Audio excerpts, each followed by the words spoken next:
आज हमारे पास आपके लिए दो तरह के कंटेंट्स, ठीक है।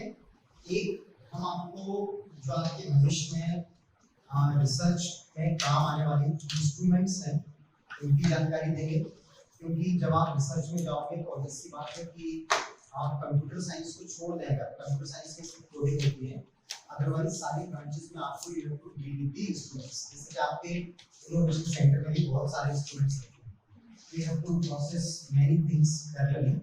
तो हम लोग इंस्ट्रूमेंट्स को यूज करना सीखेंगे, स्पेशली कि हमें किस इंस्ट्रूमेंट का सिलेक्शन करना है अपने कैलकुलेशन के लिए, क्योंकि everything is not meant for everyone. We have to be very precise that what is actually for me, for my particular measurements. तो हमें वो तय करना है। और दूसरा, हम आपको एक फ्लो बताना चाहते हैं कि when we start with the research and how do we reach the conclusion। तो इन दो प्रोसेस का हम लोग बात करेंगे, ठीक है। तो सबसे पहले बात शुरू करते हैं। एक शब्द आप लोगों को मतलब एक चीज आपने हो सकता है कई बार सुना हो, reinventing the wheel। This is a very famous proverb for all the research scholars, जो हर गाइड अपने बच्चे को बताता है कि जब आप काम करना शुरू करें तो इस बात का ध्यान रखें कि कहीं ऐसा हो नहीं कि आप पहिए की दोबारा खोज कर रहे हैं। You are reinventing the wheel. मानव जाति के इतिहास में जो सबसे बड़े 3 आविष्कार माने जाते हैं वो तो सीरीज रही ऑफ 100 to 100 है, बट इसमें जो सबसे महत्वपूर्ण top 2 inventions were, one was fire, exactly first, जो मतलब आग, कृत्रिम तरीके से आग जलाना सीखा गया, it was the most valuable invention ever, and second was the wheel। जबकि wheel में तो कोई बहुत बड़ा rocket science भी नहीं लगती है, but still wheel is considered as the, you cannot imagine this world now without circular shapes। आप पूरा दुनिया स्टैटिक हो जाएगी अचानक से, अगर आप सिर्फ शेप को हटा देंगे दुनिया से, things will get static। So that is the second biggest invention of humankind did so far। So fire and wheel। So what I want to tell is that reinventing the wheel is very important as far as research is concerned। कई बार जब हम लोग अपना काम शुरू करते हैं तो काम शुरू करने के बाद हम लोग कई वर्षों तक बहुत सारा काम करते जाते हैं and at some instant, sometimes at middle of your PhD, sometimes and 3-4 party crossed, then you realize, or sometimes in early time you also realize कि जो काम आप कर रहे हो एक्चुअली ये काम बहुत पहले हो चुका है, और ये काम अभी तक करने में हमने जो अपना समय वेस्ट किया है, फिर वो समय आप दोबारा वापस नहीं ला सकते हो।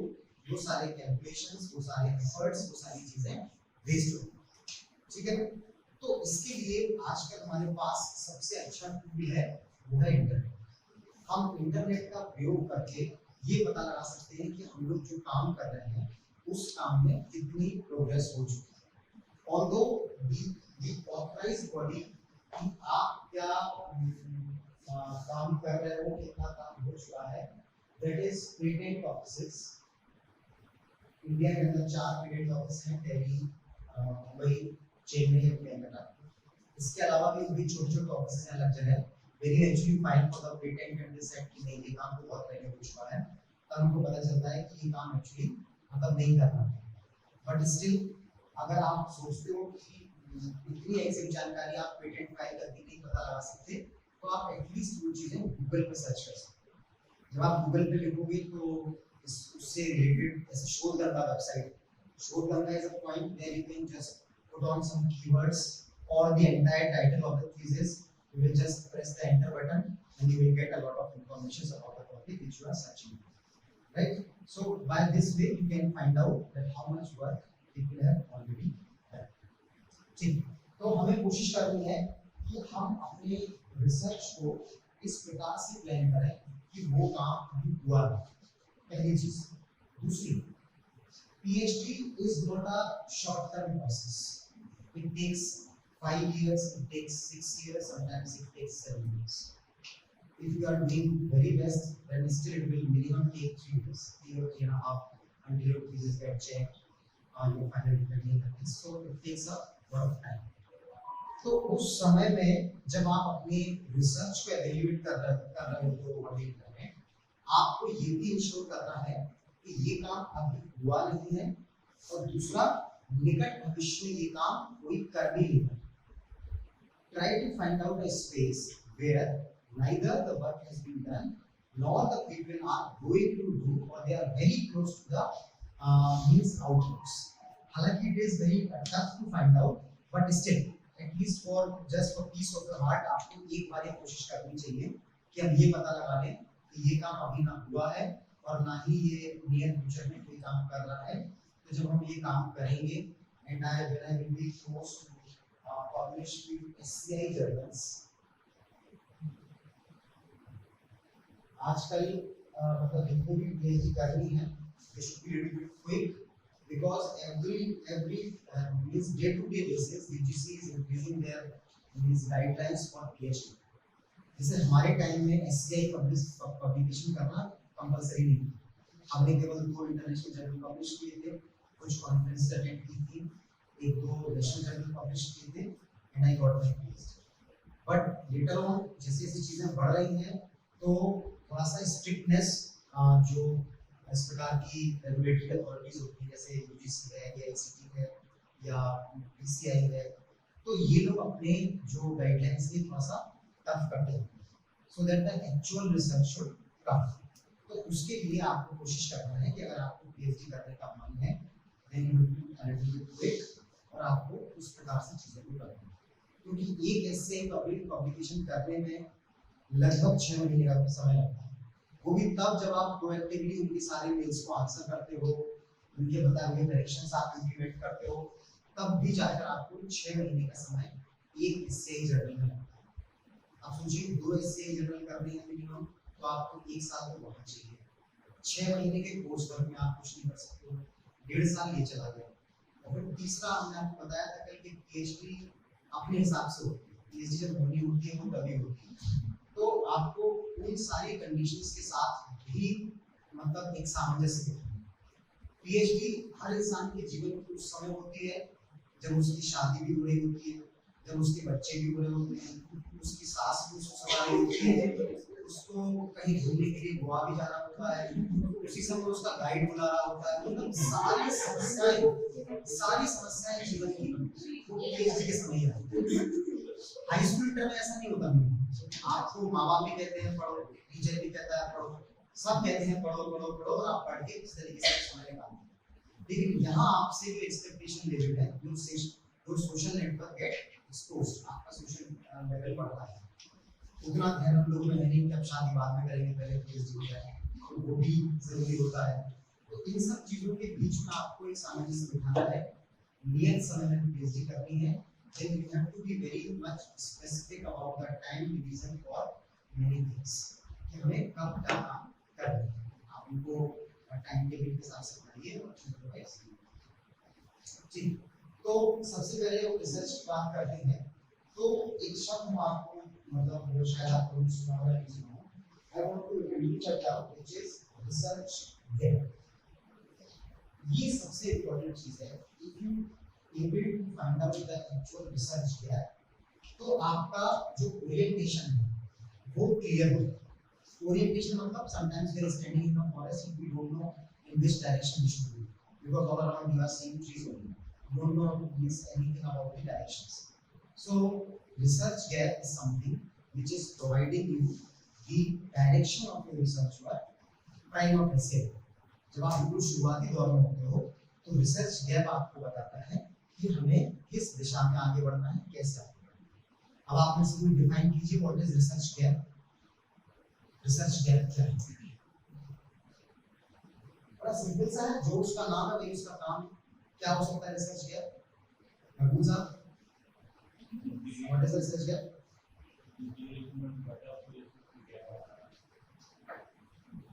इतना भी कोई नहीं डिस्कशन कर रहा हूं, इतना भी लिटरल नहीं है वो, जो लिखना है वही है। थोड़ा दिमाग लगाओ, टाइम एक्सटेंड हो जाना।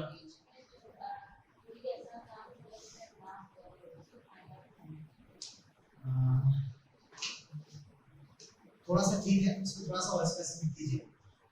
आकाश, आकाश बताइए।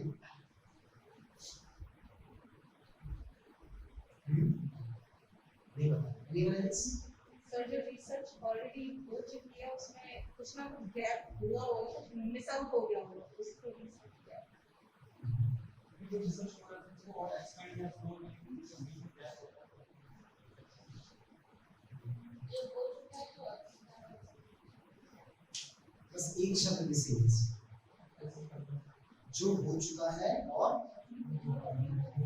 जो आप कर रहे हैं। जो हो चुका है और जो आप कर रहे हो उसके बीच के गैप को आप अपनी थीसिस की शुरुआत में चैप्टर 1 के पहले लिखते हो, उसको एक हेडिंग देते हो रिसर्च किया। For example when I was doing my PhD, तो हम लोग माइक्रोस्ट्रिप एंटीना बनाते हैं, उनको हम लोग शॉर्ट फॉर्म में एमएसए बोलते हैं, माइक्रोस्ट्रिप एंटीनास। माइक्रोस्ट्रिप एंटीना में एक शब्द आता है, उसको हम लोग बोलते हैं बैंडविड्थ। बैंडविड्थ मतलब इसको ऐसे समझिए, इसकी ग्राफ है, ये फ्रीक्वेंसी लेवल है और ये इस फ्रीक्वेंसी से लेके इस फ्रीक्वेंसी तक, for example this is frequency f1, this is frequency f2 and my antenna is working between f1 to f2. So if I get f2 minus f1 will be the band and the frequency range will lie for example 1 gigahertz to 1.5 gigahertz. So the operating frequency is 1 gigahertz to 1.5 gigahertz and the band is 1.5 minus 1 is equals to 0.5 gigahertz. तो ये हम लोग ऐसे काम करते थे। तो जब हमने पीएचडी अपनी एनरोल की 2012 में, इन 2012 आई रजिस्टर्ड फॉर पीएचडी, तो उस समय हमने सबसे पहले जो अपनी फील्ड के अच्छे ऑथर्स थे, रिनाउंड ऑथर्स थे, उनके नाम बताया कि माइक्रोस्ट्रिप एंटीना में बैंडविड्थ की फील्ड में कौन काम करता है। देखिए पीएचडी में you have to narrow down your topic.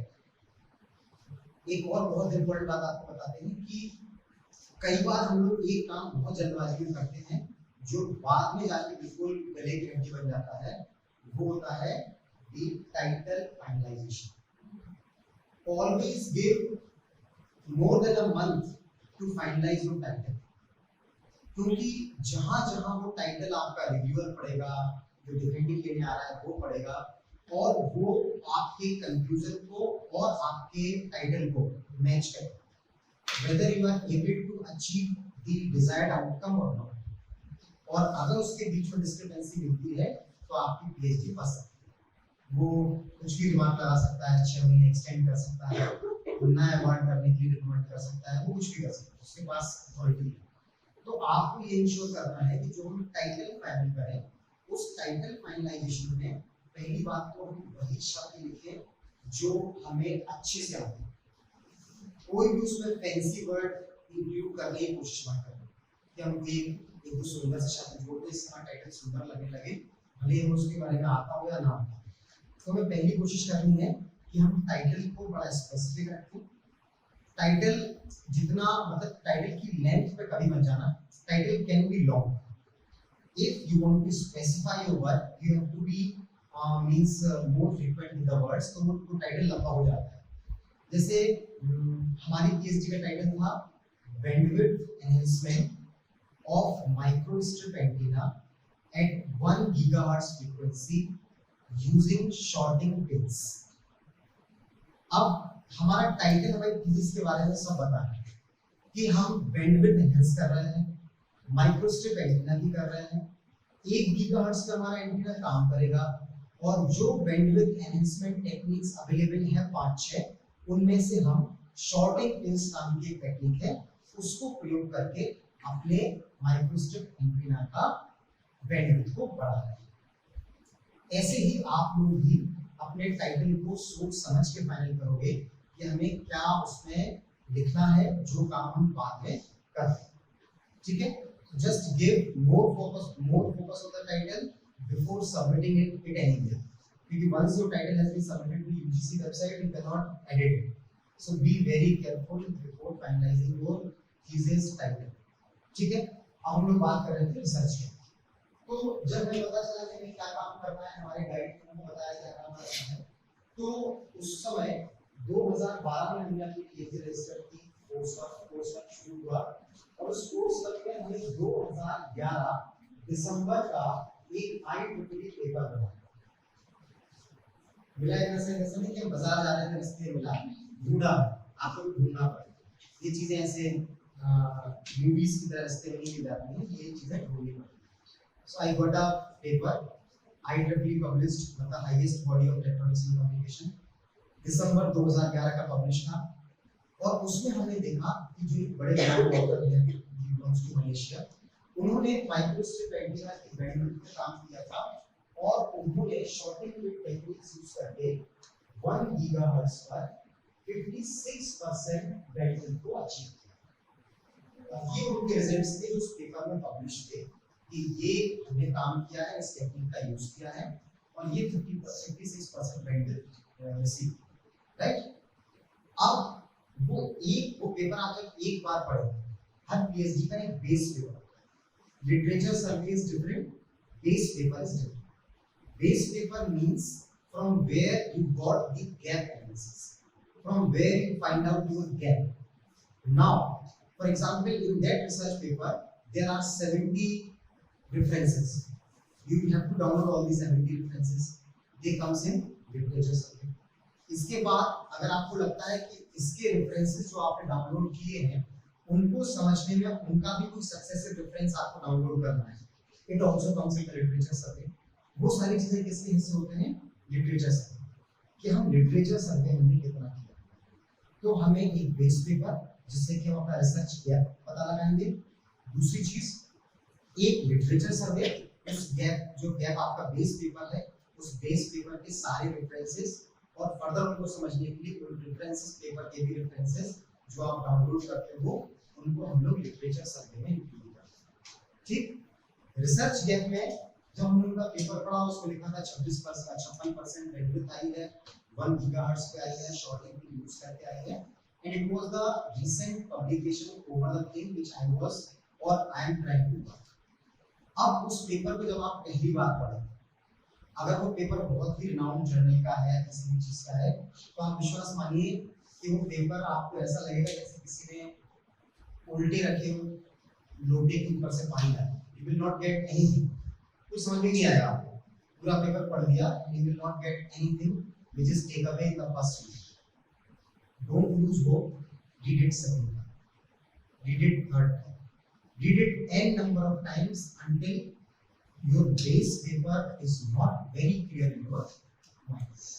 उसको हमें इतनी बार पढ़ना है, इतनी बार पढ़ना है कि वो बेस पेपर ना चाहे हुए भी आपको समझ में। जैसे हनुमान चालीसा याद रहता ना, पढ़ते पढ़ते पढ़ते पढ़ते फिर आप नहाते भी जा रहे हैं, पढ़ते भी जा रहे हैं, तो उससे चलती रहती है। तो ऐसे ही करना है, उस बेस पेपर को हमें इतनी बार पढ़ना है, उसके सारे अननोन वर्ड्स को अंडरलाइन करना है, डिक्शनरी में पहले उनका लिटरल मीनिंग देखना है, फिर रेफरेंस एकेडमिक रेफरेंस में जाकर उनका एकेडमिक मीनिंग देखना है, वो सेंटेंस क्या फ्रेम कर रहा है, उसकी क्या मीनिंग कर रही है, वो समझनी है, और साथ में उन चीजों को एक कॉपी पे लिखते हैं कि हमने अपने बेस पेपर को पढ़ रहे थे, तो उस बेस पेपर में कितनी अननोन चीजें मिली जिनको हमने कहीं और से समझा। ठीक है, तो उस बेस पेपर को पढ़ने के बाद, मतलब ये आपकी सबकॉन्शियस माइंड में होगा, ये आप डेलिबरेटली नहीं करोगे, लेकिन ये होगा कि आपको उस बेस पेपर को 25-30 बार पढ़ने के बाद एक कोई ऐसा थॉट आएगा, यार इसमें ऐसा भी तो कर सकते, ये आपको लगेगा, इस वक्त लगेगा, मतलब ये सबकॉन्शियस माइंड में ये चीजें धीरे धीरे डेवलप होती हैं। वो कौन सी मूवी आई थी अजय देवगन की, दृश्यम, देखिए क्या आप लोगों ने 2 अक्टूबर को क्या हुआ था, वो लोग सत्संग सुनने के लिए पणजी गए थे ना, तो वो बहुत अच्छा एग्जांपल है सबकॉन्शियस माइंड डेवलपमेंट का, कि कैसे हीरोइन का नाम नहीं पता लेकिन अजय देवगन था, एक हीरोइन थी तब उसमें है श्रेया, तो उन्होंने कैसे एक पूरा सीन रिक्रिएट किया और हर इंसान के सबकॉन्शियस माइंड में एक बात फ्रेम कर दी और सबको लगे लगा कि वो बात सच है।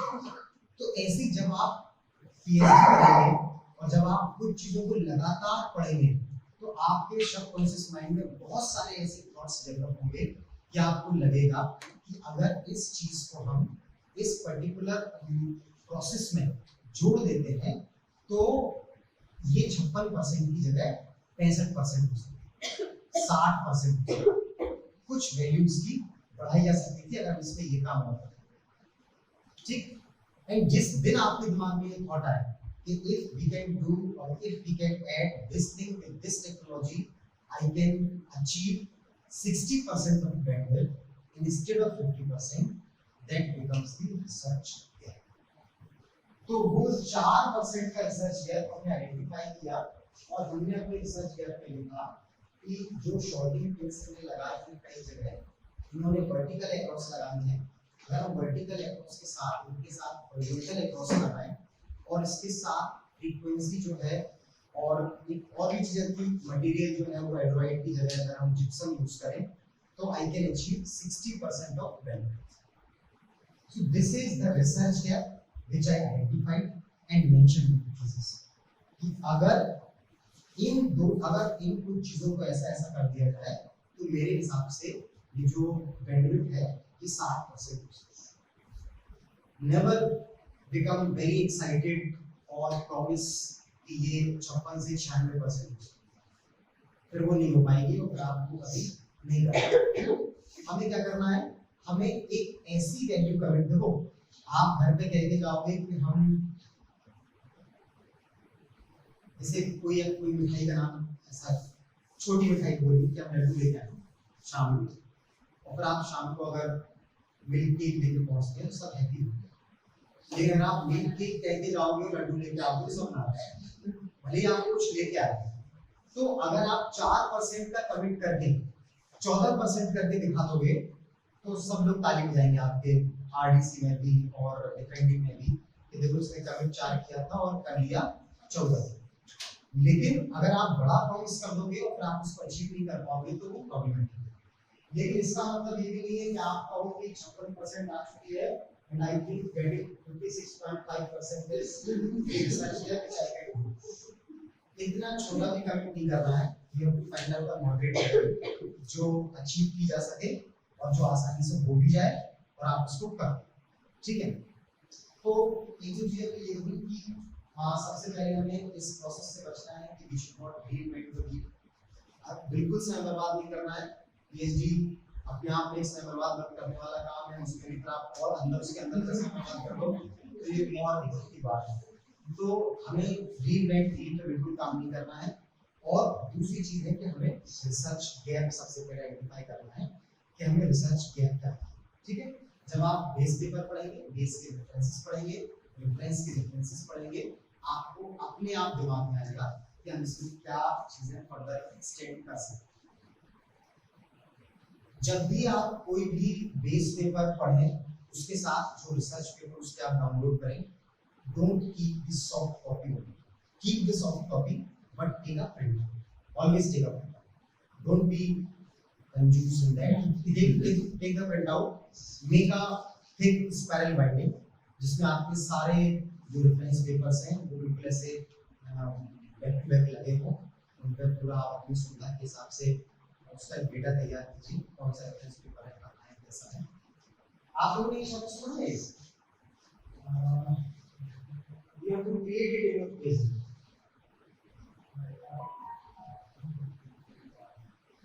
Metadata. What is metadata? यार मना है पीछे इतना खासना नहीं उधर चल रहा है, पीछे रहा है खास रहा है। बताइए what is metadata?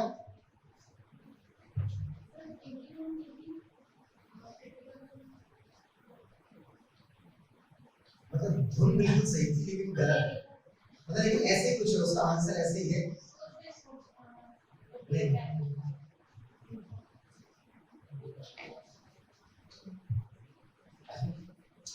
The data about the data is called metadata.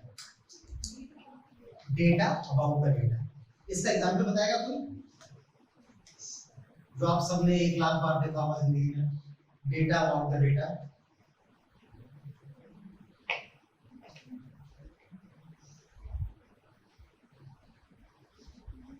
बताइए। बुक की इंडेक्स, इंडेक्स देखी सभी ने बुक्स की, वो क्या है, वो डेटा है किसके बारे में, अबाउट द डेटा है, data about the data is called Meta data. तो आप अपना मेटा डेटा भी तैयार करें, आपका कौन सा डेटा कहाँ स्टोर है, कैसा है, कैसे आप उसको क्विक एक्सेस कर सकें। हम लोग कंप्यूटर से बच्चों को एक शब्द पढ़ाते हैं, हम उसको बोल नहीं पाते हैं ठीक से, रिडंडेंसी। शब्द सुना आपने? Redundancy, what is redundancy? Repeated, हाँ बिल्कुल सही, उसको हम लोग रिडंडेंट बोलते हैं। लेकिन पीएचडी में डर के मारे हर इंसान के लैपटॉप में इतनी रिडंडेंसी हो जाती है, आप एक ही फाइल को इतनी जगह सेव करोगे, इतनी जगह सेव करोगे, वही फोल्डर आपके डेस्कटॉप पे भी होगा, फिर पीएचडी फाइल नाम से भी होगा, न्यू पीएचडी नाम से भी होगा, मतलब इतनी जगह वो फाइल सेव होगी कि हम लोग पेन ड्राइव में भी रखेंगे, खो ना जाए तो एक बार अटैच करके मेल भी कर देंगे। कई बार लोग फेसबुक की सेटिंग चेंज करके ओनली भी कर देते हैं, फेसबुक पे भी अपलोड कर देते हैं कि सब कुछ क्रैश हो गया, तो एटलीस्ट मार्क जुकरबर्ग का सर्वर तो क्रैश नहीं होगा, वहां से तो डेटा उतार ही लेंगे अल्टीमेटली। तो ऐसा करके हम लोग इतने इतने डरे हुए होते हैं अपने डेटा के बारे में कि हम उसे कई जगह सेव करते हैं, दैट इज कॉल्ड रिडंडेंट। एक बात और समझिए कि आपको सेंटेंसेस कैसे फ्रेम करना है। हमें ये पता, जब आप पीएचडी करेंगे तो यहाँ पर वो चीज पढ़ाई जाएगी या नहीं, लेकिन जनरली अच्छे इंस्टीट्यूट्स में स्पेशली आईआईटीज एक सब्जेक्ट होता है जो क्वालिफायर सब्जेक्ट है, जिसको आपको पास करना ही होता है, चाहे आप इंजीनियरिंग से पीएचडी कर रहे हो, चाहे आप बेसिक साइंस से कर रहे हो, बेसिक साइंस से कर रहे हो, दैट इज टेक्निकल इंग्लिश एक सब्जेक्ट है। उसमें आपको ये सिखाया जाता है कि आपको सेंटेंस कैसे फ्रेम करना है। हर सेंटेंस का एक वजन होता है, उसको टेक्निकल भाषा में कहते हैं entropy, entropy of any sentence. कई बार बड़े बड़े पैराग्राफ्स में कोई जानकारी नहीं होती और कई बार एक छोटे सेंटेंस में बहुत सारी इंफॉर्मेशन, तब वहां पर आपको सिखाया जाता है ये सोच के कि कल के दिन के बच्चे जो आज पीएचडी कर रहे हैं, कल के दिन ये बड़े होंगे, कहीं असिस्टेंट प्रोफेसर बनेंगे, they will write a book also. तो जब ये अगर कभी किताब लिखते हैं तो इनको इंग्लिश की टेक्निकल राइटिंग आनी चाहिए, जिससे कि अगर ये कभी बुक लिखें तो वो बुक मोटी कम हो, इंफॉर्मेटिव ज्यादा हो। ठीक है, अच्छा, इंफॉर्मेशन का आप इसका समझिए कैसा है कि एक टर्म होता है कि ये समझते हो प्रोबेबिलिटी, प्रोबेबिलिटी पढ़ा है सबने, प्रायिकता हिंदी में इसको कहते हैं। If I am tossing a coin, there is 1/2 probability the head will come and 1/2 probability that tail will come, right? Or if I am throwing a dice, every number has a probability of 1/6 of occurrence. केवल एक 1/6 उसकी probability है कि वो चीज होगी। Information जो लिखना सिखाई जाती है उसमें प्रोबेबिलिटी और इंफॉर्मेशन का ऑपोजिट का रिश्ता है। प्रोबेबिलिटी और इंफॉर्मेशन का रिवर्स रिश्ता है। इफ आई एम सेइंग कि India defeated Bangladesh in first one day, India defeated Bangladesh. In the same way, I am saying in first one day, Bangladesh defeated India. Which sentence has more information? The length is same, the words are same, everything is same. But which sentence has more information? In first one day, India defeated Bangladesh. Or in first one day, Bangladesh defeated India. Second, correct? क्यों?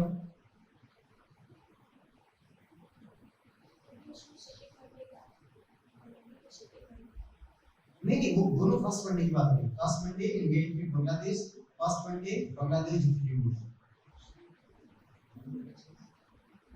अच्छा ठीक, a dog bite a man bite a dog, a man bite a dog. किसमें ज्यादा information? Second sentence में। क्यों? क्योंकि उसकी probability क्या है? कम है। मतलब आप जैसे आप किसी से कहो कि कुछ काम कर रहा है, आप उसे कहो कि पता है वो अनिमेश को कुत्ते ने काट लिया, वो ये अच्छा, और आप उससे कहो पता है वो कुत्ते को अनिमेश ने काट लिया, वो अपना काम वो क्या? तो मतलब जिस चीज में इंफॉर्मेशन ज्यादा होगी उसकी प्रोबेबिलिटी कम होगी। When you are writing something in your textbook or your thesis which is very less probable, that will convince the reviewer, that will convince the person who is evaluating your thesis much in comparison to if you are writing redundant sentences. Sun rises from east, sun rises from east, always respect your mother and father, God is great, God is one. There are 4 directions. Zero information. Sun rises from east, full sentence, information contained 0, universal truth. Probability 1, information 0. Information 0, information 1, तो probability उसकी 0, मतलब probability 1 तो information 0, probability 0 तो information 1. Opposite चलते हैं। आपको अपने technical writing में इस बात का ध्यान रखना है कि आप ऐसी चीजों का प्रयोग करें, ऐसे सेंटेंसेस को फ्रेम करें जिस सेंटेंस फ्रेम से ये पता लगे कि इसमें इंफॉर्मेशन कंटेंट्स। ये बात कुछ नई नहीं पड़ती, आप वैसे ही लिखते रहोगे कॉपी का बुक का पेस्ट करके तो वो काम नहीं करेगा। ठीक है, तो अगर आपके सिलेबस में आपको भविष्य मिलता है तो अच्छी बात है, नहीं मिलता है तो आप ऑनलाइन कर सकते हैं, यूट्यूब पे इसके तमाम वीडियोस पड़े हुए हैं वो देख सकते हैं, वो करें। तीसरा जो हमारे गाइड्स होते हैं, रिसर्च गाइड का देखो अल्टीमेटली हम लोग प्रैक्टिकल बात करते हैं, अल्टीमेटली जब तक थीसिस जमा नहीं होती तब तक आपका prestige issue. Once you get your thesis submitted तब वो आपके गाइड के प्रेस्टीज इशू। अगर थीसिस जमा होने के बाद रिव्यूअर के पास जाती है और रिव्यूअर उस पर रिमार्क लिखता है कि ये काम ठीक नहीं, ये काम ठीक नहीं, ये काम ठीक नहीं है और मैं 6 महीने के एक्सटेंड करता हूँ, जो बहुत कम होता है, मतलब रेयर चांसेस। तो ये आपके ऊपर बात नहीं आती, ये आपके गाइड के प्रेस्टीज का इशू है, क्योंकि उसके पहले कौन एवेल्यूएट कर चुका है? आपका गाइड एवेल्यूएट कर चुका है। तो आपको जो अपना ओरिएंटेशन रखना है रिसर्च करते समय, वो एक्सटर्नल को ना सोचते हुए आपका जो गाइड है इंटरनल, चाहे सुपरवाइजर है, को सुपरवाइजर है, जो भी है, आपको सुपरवाइजर को फोकस में रखते हुए करना कि how I would convince my guide over my research. Once he or she is convinced तो फिर आगे का काम वो निपटा देंगे। अगर आपको उनसे बहुत खराब संबंध नहीं है तो वो निपटा देंगे, और खराब संबंध है तो भी वो आपको निपटा देंगे, दोनों तरह से निपटा सकते हैं। तो आपको मतलब मन में कितना भी द्वेष रखो, घर में जाके शीशे के सामने खड़े होकर उन्हें गालियां दो, लेकिन जब उनके सामने मिलो तो ऐसे मिलो कि बस आपसे आज्ञाकारी और आपसे ज्यादा इज्जत करने वाला दुनिया में कोई नहीं। क्योंकि पीएचडी ऐसा नहीं है कि गाइड क्या कर लेंगे, बोर्ड की कॉपी है, बाहर चेक हो जाएगी, इसका रिजल्ट आएगा, ये पीएचडी आपकी गाइड के थ्रू ही होगी। तो गाइड को हमें उसका, और ये होना भी चाहिए, हम लोग तो हिंदुस्तानी परंपरा वाले लोग हैं, हमारा तो वैसे भी गुरु को ईश्वर से बढ़ के माना गया है, और अगर हम एक्चुअली भी ऐसा कर लेते हैं तो उसमें कोई समस्या नहीं होनी चाहिए। कुछ बच्चे थे, मतलब ये हमारे गाइड ने हमको कहानी सुनाई थी, थोड़ा धमकाते हुए कि तुम्हें कैसे बिहेव करना है आगे के 4-5 साल। तो उन्होंने कहा था कि कुछ बच्चे थे वो अपनी केमिस्ट्री लैब में काम कर रहे थे, काम करने के बाद उन्होंने एक बुक उठाई, बुक में से उन्होंने एक प्रोसेस पढ़ा, उसमें लिखा था कि इतने मिलीग्राम ये सब्सटेंस लेना है, इतने मिलीग्राम ये लेना है, दोनों को टेस्ट ट्यूब में डालना है, अब इसमें ईथर मिलाना है, इसके बाद इसको प्रॉपर्ली शेक करके और रूम टेम्परेचर पे 12 घंटे के लिए छोड़ देना है और 12 घंटे के बाद आपको एक बड़ा सुनहरा सा प्रेसिपिटेट सुबह मिल जाएगा।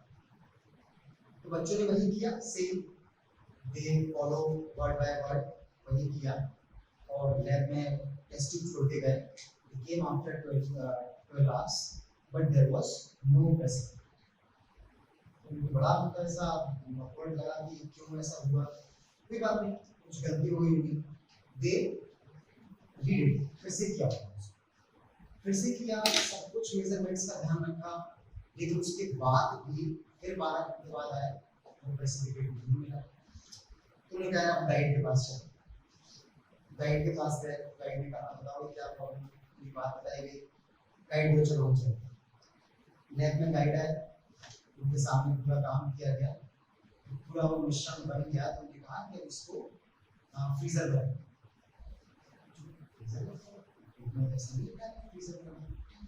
उन्होंने कहा बस फ्रीजर में रख दो। फ्रीजर में रख दिया गया। 12 घंटे बाद आए तो बढ़िया सुनहरे रंग का प्रेसिपिटेट उसमें बन गया। तो बच्चों ने कहा लेकिन सर ये तो बेईमानी है, मतलब किताब में जो लिखा है आप उससे अलग करा रहे हो। तो बन गया ये, उसमें लिखा है रूम टेम्परेचर और प्रेशर को छोड़ना है। तो उन्होंने कहा बुक लेके आओ। बुक मंगाई गई, तो बुक का कवर पेज खोला गया, फिर फर्स्ट पेज खोला गया। तो that book was published in, क्या है वो अमेरिका के ऊपर में अपने कनाडा।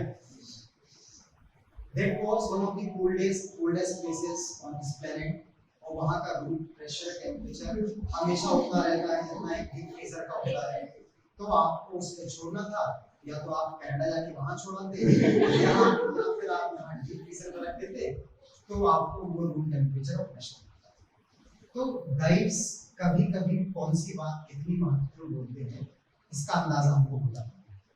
तो we should always listen to him carefully कि कौन सा इनपुट हमें उनकी तरफ से मिलेगा और फिर कैसे काम करें, ठीक है ना। तो इस बात को थोड़ा ध्यान रखिए कि आप उनकी बात को सुने, समझिए वो क्या कह रहे हैं वो। अच्छा, इसके बाद है रिसर्च डिजाइन।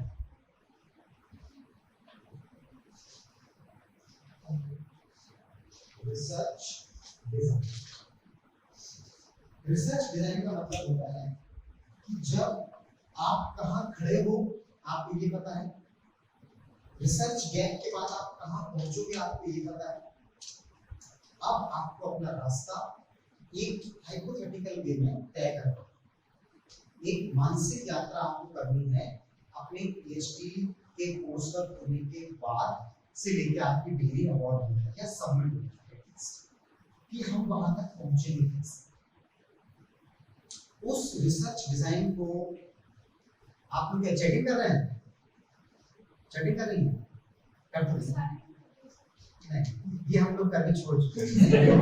ये मतलब साइलेंट कर रहे हैं और नोटिफिकेशन आया था इसलिए साइलेंट कर समझते हैं हम लोग सब कुछ, कोई बात नहीं।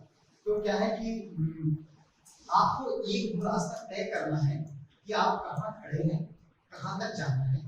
उस रास्ते में आपको कौन कौन से इम्पोर्टेंट हॉल्ट्स हैं, कहाँ कहाँ आपको रुकना है, कहाँ कहाँ आपको क्या करना है और कैसे हम अल्टीमेटली उस जगह तक पहुंचेंगे। इसके लिए फॉर एग्जाम्पल जैसे जब हमने पता लगाया कि I want to work on 1 gigahertz frequency, 1 gigahertz frequency छोटी नहीं है, इट्स अ हाई फ्रीक्वेंसी।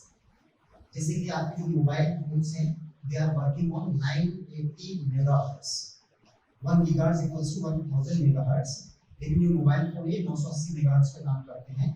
अलग अलग कंपनीज को अलग अलग फ्रीक्वेंसी बैंड दिया जाता है जिस पे वो ऑपरेट करते हैं, लेकिन एक जो बैंड है उसका जो मीन है वो 980 मेगाहर्ट्ज है, उसके आसपास से काम। तो जब हमने पता किया कि हमें 1 गीगाहर्ट्ज पे काम करना है, तो 1 गीगाहर्ट्ज पे जब हम एंटीना बनाएंगे, फैब्रिकेट कर लेंगे, तो उस एंटीना की हमें टेस्टिंग करनी पड़ेगी। जब टेस्टिंग करेंगे तो उसका हम ऐसा ग्राफिकल रिस्पांस पता लगाएंगे। तो 1 गीगाहर्ट्ज की टेस्टिंग झांसी के नजदीक कहाँ आ गई, आई हैव टू फाइंड। हम बीआईटी झांसी गए जहाँ से हमने किया है, वहाँ पता चला कि यहाँ 800 मेगाहर्ट्ज तक का स्पेक्ट्रम एनालाइजर है, लेकिन 800 मेगाहर्ट्ज के ऊपर का स्पेक्ट्रम एनालाइजर नहीं है। तो तो हमने पता किया MITS ग्वालियर में हमें 2 गीगाहर्ट्ज तक का स्पेक्ट्रम एनालाइजर मिला। ठीक, अब ये इतना पर्याप्त नहीं है कि कहाँ पे वो चीज है, क्या वो चीज आपके लिए एक्सेसिबल है कि नहीं है, ये भी आपको पता लगाना है। I have to go to MITS, I have to talk to the person who is in charge of that spectrum analyzer. इस साल मैं BIT से एमटेक कर रहा हूँ, मेरा एंटीना 1 गीगाहर्ट्ज पे है, क्या हम यहाँ पे टेस्टिंग कर सकते हैं? Then that person will allow me or will not allow me, whatever I have to find it. हमें करना पड़ेगा. So this is the way how we will reach to the destination. तो आपको अपनी पूरी एक रिसर्च को प्रॉपर्ली डिजाइन करना है। हम ये नहीं कह रहे कि आप डिजाइन वैसे ही कर लोगे पूरा वही हो जाएगा, बट एटलीस्ट अ रफ वे उनको पता होना चाहिए। जैसे घर में शादियां होती हैं तो हम लोग पूरी प्लानिंग करते हैं कि सुबह को सब्जी ले आएंगे, ये खोआ ले आएंगे, 9 बजे मीठा आ जाएगा, काम का होना शुरू हो जाएगा, पूरी प्लानिंग। सब्जी आ गई, खोआ आ गया, मिठाई नहीं आएगी, तो वो आपके कंट्रोल में नहीं है चीज, लेकिन प्लानिंग तो आप करोगे ना। अगर वो चीज नहीं मिल आउट हो रही है तो फिर आप उसका फॉलो करो, but a guide will be happy if you are just elaborating your entire research design कि सर हम ये काम कैसे करें, आपको पूरा चीज को समझना है। आप रिसर्च समझ गए हो, रिसर्च डिजाइन समझ गए हो, अच्छा सैंपलिंग समझिएगा। सैंपलिंग आपको आपने कहा कि व्हाट सैंपलिंग, बताइए sampling, what is sampling? Population में से सैंपल पिक आउट कैसे करें, वो टेक्निक्स हैं। कौन बोल रहा है मास्क? समझ में आता है मास्क में कौन बोल रहा है क्या? अगर किसी भी पॉपुलेशन में से सैंपल को कैसे लेना है उसकी टेक्निक होता है। आप यही तो हमसे पूछ रहे हैं सैंपलिंग कैसे लेना। कोई अच्छा सा एग्जांपल बताएंगे आप सैंपलिंग का जो सबके समझ में आ जाए? कोई नॉन टेक्निकल सैंपलिंग का एग्जांपल जो हम लोग कई बार देखते रहते हैं टीवीज पे स्पेशली, न्यूज़ में स्पेशली।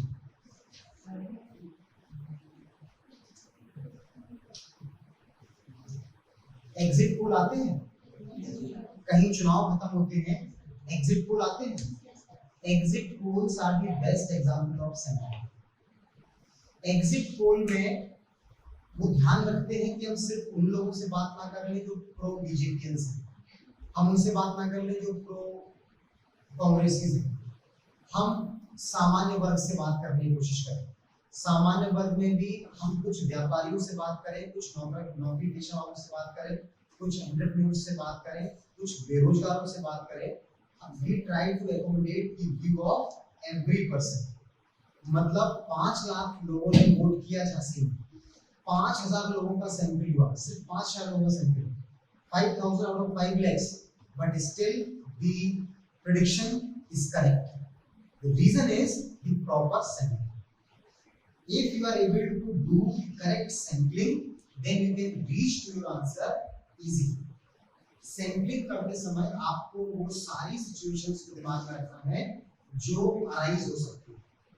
आप सैंपलिंग करते समय सिर्फ अपनी फेवरेट सिचुएशंस को ना देखते हुए उन सारे वेयर्ड केसेस को, एग्जम्प्टेड केसेस को, रेयर टू रेयर चीजों को सबको आप अपने दिमाग में रखोगे कि अगर ये चीज भी पॉसिबल होती है तो आप क्या आंसर करेंगे। जब कैलकुलेटर की टेस्टिंग हुई तो डेवलपिंग टीम तो बना देती है, फिर एक टेस्टर्स होते हैं, वो they used to do accelerated testing on the output before it is going to market। तो वो ऐसे चेक नहीं करते 5 × 5 25 आ रहा है कि वो चेक करते हैं 0/0 क्या 0.0 लिख के आ रहा है, क्या आंसर है। मतलब they try to fail that hardware. Testing team जो उसी कंपनी में काम करती है वो उनको इंसेंटिव तब मिलता है जब वो डेवलपर द्वारा बनाए गए किसी प्रोडक्ट को फेल कर देता है कि क्या बकवास चल रहा है, इसको ठीक करते हैं, जबकि उसी कंपनी में काम कर रहे हैं।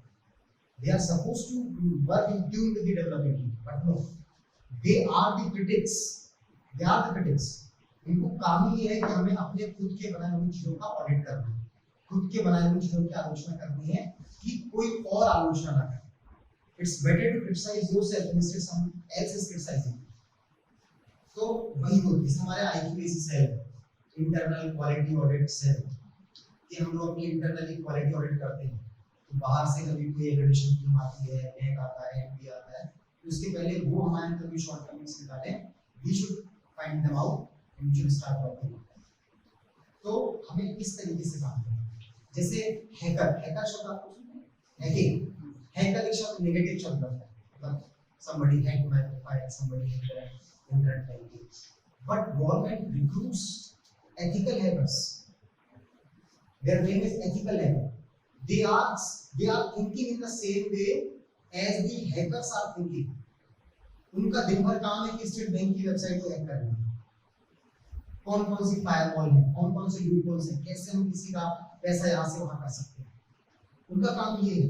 वो अपनी ही वेबसाइट में सिंह लगा रहा है, इसके पहले कोई और ये काम करे, लेट अस डू, और उस चीज को हम पता लगा के खुद भी उस चीज को करें। PhD में आप अपना इंटरनल क्वालिटी ऑडिट करें।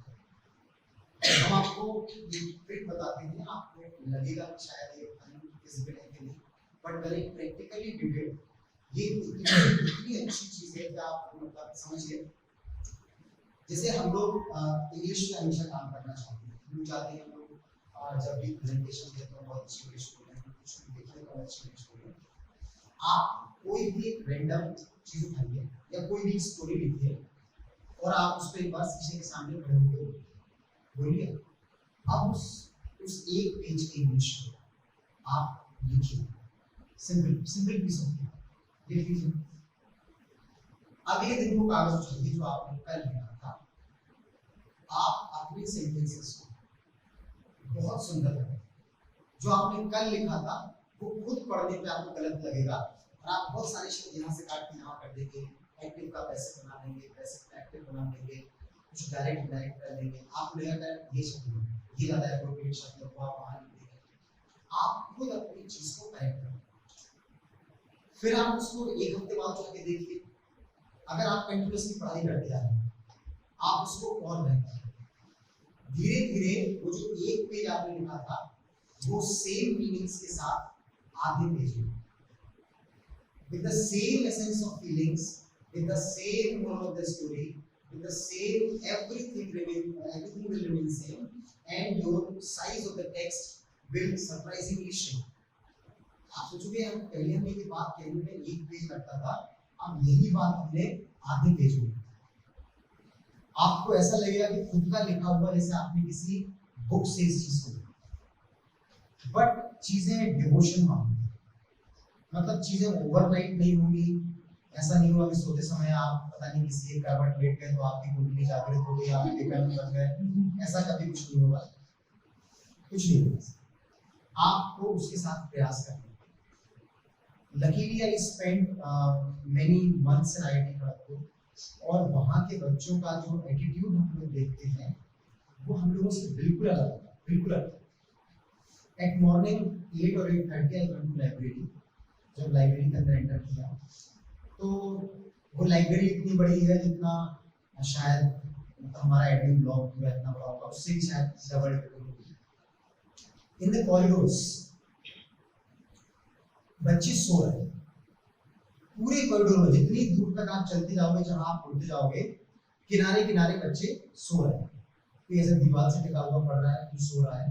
तो हमारे साथ जो थे, जो प्रोफेसर वहां ले गए, तो मतलब हमने वो सीन पहली बार देखा, हम समझ में आया क्या हो रहा है, बीमार हो गए थे बच्चे, हैजा फैल गया, समझ में आया कि चल क्या रहा है। तो उन्होंने कहा भैया ऐसा कुछ नहीं हुआ, ये लोग रात भर से यहाँ पर, जब पढ़ते पढ़ते जो थक जाता है तो वो सोचता है कौन हॉस्टल तक जाएगा, वहाँ फिर आने जाने में समय खर्च होगा, इतने में तो हम एक नैप यहीं ले लें और 1 घंटे बाद सो के उठ के फिर से अपनी पढ़ाई शुरू।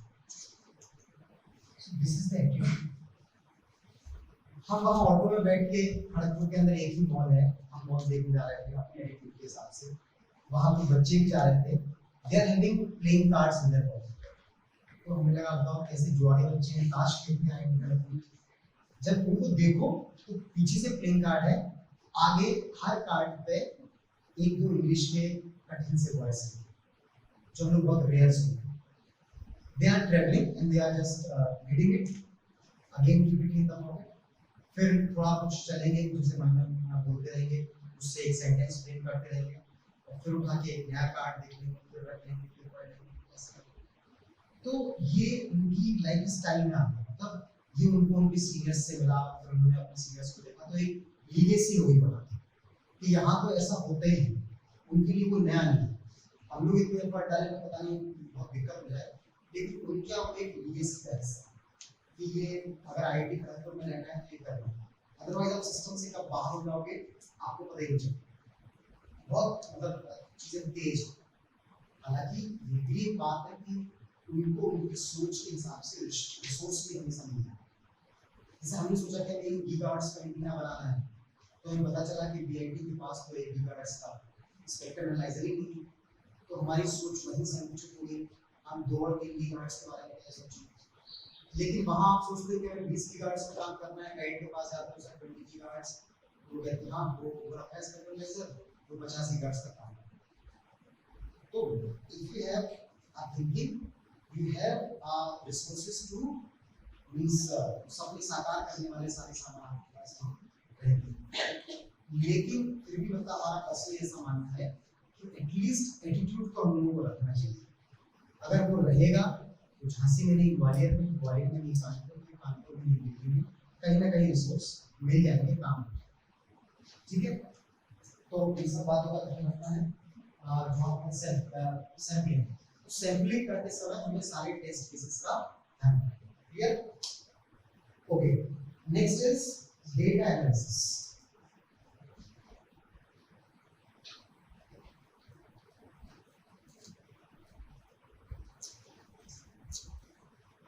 What is data? अगर कंप्यूटर साइंस की भाषा में बात करें तो डेटा इज 0 और 1, और अगर हम किसी भी दूसरे कॉन्टेक्स्ट में बात करें तो डेटा क्या है। For example, in this classroom, the data is how many students are present, what are the name of the students those are present, who is the person who is taking the lecture. This becomes the data. ठीक है, something when we are trying to describe something in format of a table or some numerics, it becomes data. Data को analysis करते हैं, मतलब if you are doing PhD, you have to play with the numbers. In the entire duration of the PhD, you have to play with the numbers. हमेशा number play करना पड़ेगा। यही कारण है कि जो कोर्स वर्क में 3 सब्जेक्ट बच्चों को पढ़ाए जाते हैं, उसमें एक होता है रिसर्च मेथोडोलॉजी, जिसमें कोठारी की बड़ी टॉपिक है, वो पढ़ते हैं लोग। एक सब्जेक्ट होता है how to write technical English, जो मैंने आपसे बात की, और तीसरा होता है रिसर्च स्टैटिस्टिक्स। रिसर्च स्टैटिस्टिक्स में आपको, क्योंकि डेटा इसमें मतलब डेटा पर खतरनाक नहीं होता है, डेटा होता सिंपली है 1 गीगाहर्ट्ज पे 56%, 1.1 गीगाहर्ट्ज पे 53%, 1.2 गीगाहर्ट्ज पे 54%। तो हमें जो रिस्पॉन्सेस मिलते हैं ग्राफ्स में, टेबल्स फॉर्म में, वो डेटा बहुत सारा डेटा मिलता है। उस डेटा को आपको एनालाइज करना होगा। जो एनालाइजेशन फैक्टर्स हैं वो बड़े सिंपल से, जैसे आपने पढ़े हैं मीन फाइंड आउट करना, मोड फाइंड आउट करना, या गॉसियन डिस्ट्रीब्यूशन निकालना, नॉर्मल डिस्ट्रीब्यूशन निकालना, सिंपल फॉर्मूले हैं। आपके पास डेटा होगा, उस डेटा को उठा के उस फॉर्मूले में रखना है और आपको एक रिजल्ट मिलता है। जब आप कहते हो कि जो हमारी रिसर्च है इसका टॉलरेंस पिछली रिसर्च के कंपैरिजन में कम है, तो यही तो है कि आपने उनके डेटा की मॉड वैल्यू निकाली, अपने डेटा की मॉड वैल्यू निकाली, and you justified the value of my mod is better than the research which has done previously. तो डेटा एनालिसिस के लिए आप लोग भले ही किसी बैकग्राउंड से हो, साइंस से हो, आर्ट्स से हो, कॉमर्स से हो, आपको कुछ बेसिक जो चीजें हैं, mean, mode, median, AP, GP, normal distribution, Gaussian distribution, ये सब निकालने आने ही पड़ेगा। इसे आपको करना ही पड़ेगा, और जब आप इनको करोगे तब जाके आप अपने डेटा को प्रेजेंट करोगे। क्योंकि sometimes you student have very beautiful set of data but it is meaningless, and parallelly some students have very beautiful data but they are not able to express it. So you have to try to achieve both the things. First, you must have beautiful data, and second, you also know how to express it so that it will convince the reviewer. ये इस बात को ध्यान रखना है कि कैसे हमें अपने गाइड को कन्विंस करना है, कैसे हम वीडियो को कन्विंस कर पाएंगे उस डेटा सेट पे, और कैसे हम उसको प्रेजेंट करें। ठीक, इसके बाद जब हम लोग डेटा एनालिसिस की बात करते हैं तो यहीं पर एक और पूरा नया डायमेंशन होता है जिसको हम लोग बोलते हैं एमएस एक्सेल।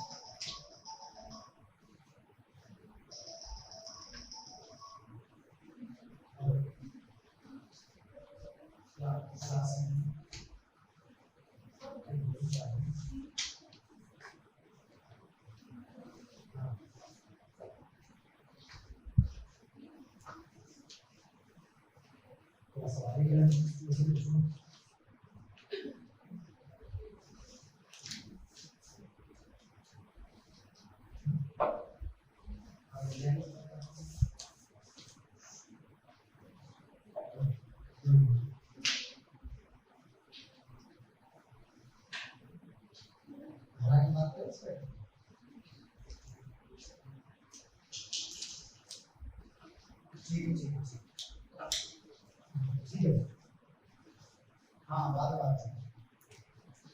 हाँ बोलो क्या?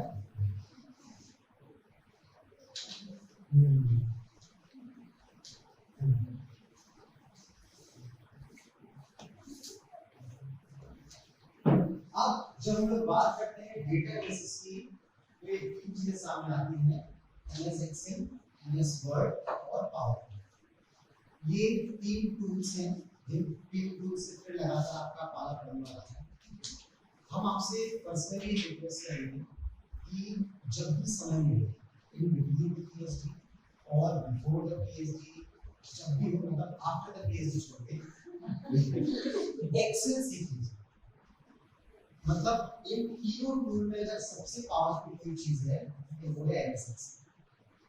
एमएस एक्सेल को एक्सप्लोर कर पाना लगभग मतलब असंभव को पाने जैसा। एमएस एक्सेल अपने आप में इतना सोफिस्टिकेटेड है, ये ग्राफ्स बना सकता है, ये सारे आपके mean note medium find out कर सकता है, ये बहुत अच्छे फिल्टर्स लगा सकता है, ये एक ही डेटा के डिफरेंट प्रोजेक्शंस तैयार कर सकता है, ये एक ही शीट पे आपको तमाम तरह के डेटा का क्यूमुलेटिव रिस्पांस अलग-अलग दिखा सकता है। मतलब जिसने अगर एक्सेल सीख ली, भले आपको पूरे 2-3 महीने डेडिकेटेड एक्सेल को क्यों देने पड़े, लेकिन अगर आपको भी बहुत अच्छा टीचर मिल जाए जो आपको एक्सेल सिखा दे या यूट्यूब से आपको एक्सेल सीख पाओ, तो एक्सेल पे अभी से काम करना शुरू करें। करने वाले तो एक्सेल पे थीसिस तक टाइप कर दो, जिसको एक्सेल प्रॉपर आता है। मतलब डायमेंशनलेस इतनी मतलब खूबसूरत चीज है एमएस एक्सेल कि अगर आप इसको पढ़ते हो तो आपको बहुत बढ़िया लगेगा। एमएस एक्सेल पे काम करने के बाद कई बार क्या होता कि हम लोग हर चीज में अच्छा नहीं कर पाते हैं, कुछ चीजें हमारे इंटरेस्ट की होती हैं, कुछ नहीं होती हैं। तो जैसे हमारे हम पर्सनली अपनी बात करें तो हमें क्लास में पढ़ाना अच्छा लगता है, टाइम यूनिवर्सिटी आना अच्छा लगता है, सब काम करना अच्छा लगता है, लेकिन कोई कहे कि वो इंटरनल के नंबर बना दो और ये एक्सटर्नल आए हैं इनका ये फॉर्म भर दो, कहाँ से आए हैं, कहाँ से चले हैं, कैसा है, कितने के पैसे खर्च हुए हैं। तो मतलब पता नहीं क्यों वो काम सिंपल सा है लेकिन वो हमसे हो ही नहीं पाता। अगर हम वो करेंगे तो वो गलत ही कर देंगे, जबकि जब हम उससे कठिन काम कर सकते हैं तो वो काम नहीं कर सकते।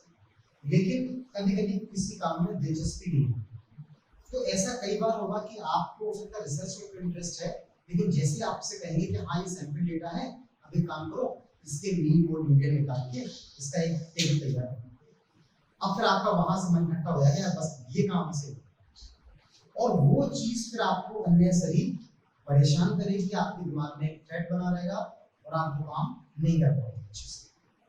तो हमें क्या करना है, जो टूल सबसे इंपॉर्टेंट है, जो ये सब काम आपके बिहाफ पे कर सकता है, उसको एक बार में सीख के खत्म कर दें। जब आपके पास और कहीं कोई दूसरी जिम्मेदारी नहीं है तो पहली फुर्सत मिलते साथ एमएस एक्सेल सीखें। ठीक है, हो सकता है कि आप लोगों को थीसिस मतलब समय चेंज हो रहा है तो थीसिस आपको वर्ड पे लिखने ना मिले, आजकल मतलब एक ऑप्शन आ रहा है कि आपको लेटेक्स पे लिखना पड़ेगा। Latex is almost like the word, लेकिन लेटेक्स स्पेशली थीसिस डिजाइनिंग के लिए बना है। इसमें ज्यादा फॉर्मेट्स हैं, ज्यादा मतलब उतनी जल्दी की बेसिक वर्ड फाइल में क्या होता है, कभी-कभी हम लोग एक पेज की सेटिंग चेंज करते हैं और पूरी फाइल की थीसिस सेट कर हो जाती है। तो लेटेक्स ऐसा है, थोड़ा ज्यादा अच्छे से बनाया गया सॉफ्टवेयर। तो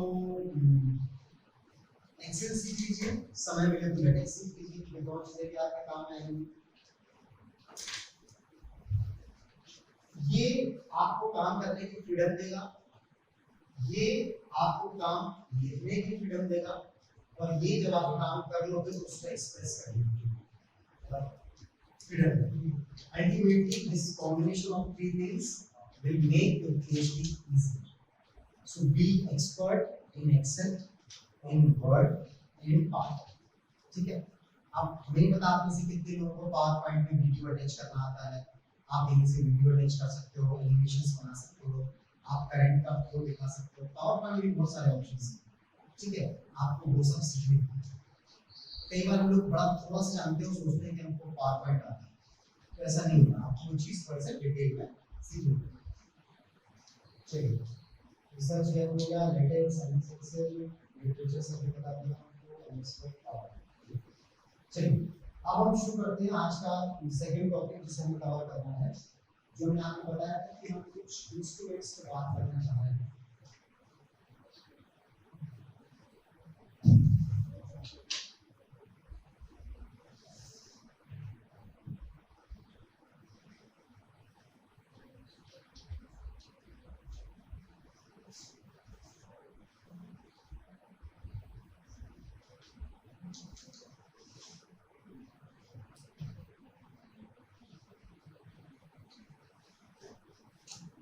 अच्छा, ये तो आप सभी लोग मानते हैं कि जब भी हम किसी रिसर्च में जाएंगे, कुछ कैलकुलेशंस करेंगे, कुछ मेजरमेंट्स करेंगे, तो हमें इंस्ट्रूमेंट्स के साथ डील करना है।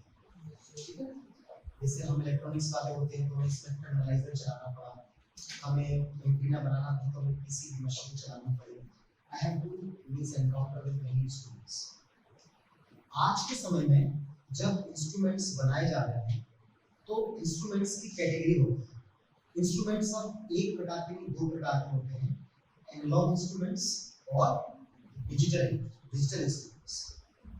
ऐसे इंस्ट्रूमेंट्स जो एनालॉग वेवफॉर्म में काम करते हैं, एनालॉग तरीके से। एनालॉग समझते हैं आप? What is analogue? आपने कभी सोनी बायो लैपटॉप का वो देखा है? कौन सा है? सोनी बायो का सिंबल बायो कैसे लिखते हैं? तो बायो कैसे लिखते हैं? वो इसमें बी सर ये जो ही रहता है। हाँ, सही कहा। ऐसा कुछ लिखा है। सोनी बायो वाले में बायो कैसे? Basically, they are representing a transformation between analog and digital. This is one thing, which is digital format, and this is a continuous wave which represents analog. Anything which is continuously happening with time, it is called analog.